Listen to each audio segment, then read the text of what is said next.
تدعون فيكشف ما تدعون إليه إن شاء وتنسون ما تشركون.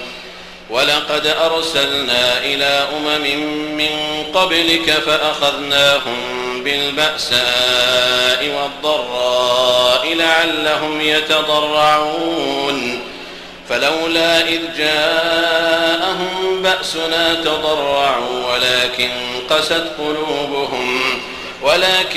قست قلوبهم وزين لهم الشيطان ما كانوا يعملون فلما نسوا ما ذكروا به فتحنا عليهم أبواب كل شيء حتى إذا فرحوا بما أوتوا أخذناهم بغتة فإذا هم مبلسون فقطع دابر القوم الذين ظلموا والحمد لله رب العالمين.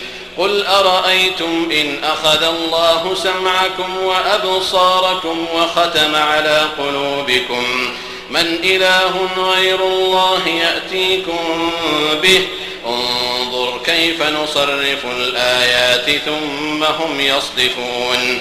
قل أرأيتكم إن أتاكم عذاب الله بغتة أو جهرة هل يهلك إلا القوم الظالمون.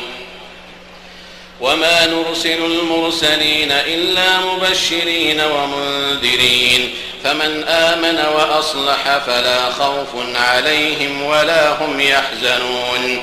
والذين كذبوا بآياتنا يمسهم العذاب بما كانوا يفسقون. قل لا أقول لكم عندي خزائن الله ولا أعلم الغيب ولا أقول لكم إني ملك إن أتبع إلا ما يوحى إلي قل هل يستوي الأعمى والبصير أفلا تتفكرون. وأنذر به الذين يخافون أن يحشروا إلى ربهم ليس لهم من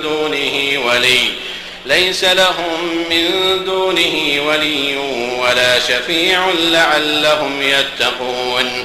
ولا تطرد الذين يدعون ربهم بالغداة والعشي يريدون وجهه ما عليك من حسابهم من شيء وما من حسابك عليهم من شيء فتطردهم فتكون من الظالمين.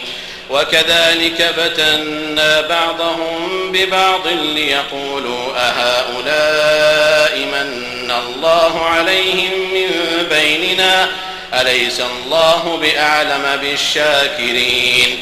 وإذا جاءك الذين يؤمنون بآياتنا فقل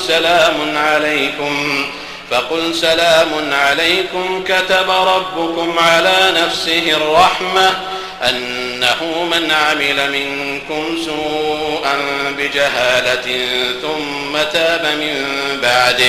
ثم تاب من بعده وأصلح فأنه غفور رحيم.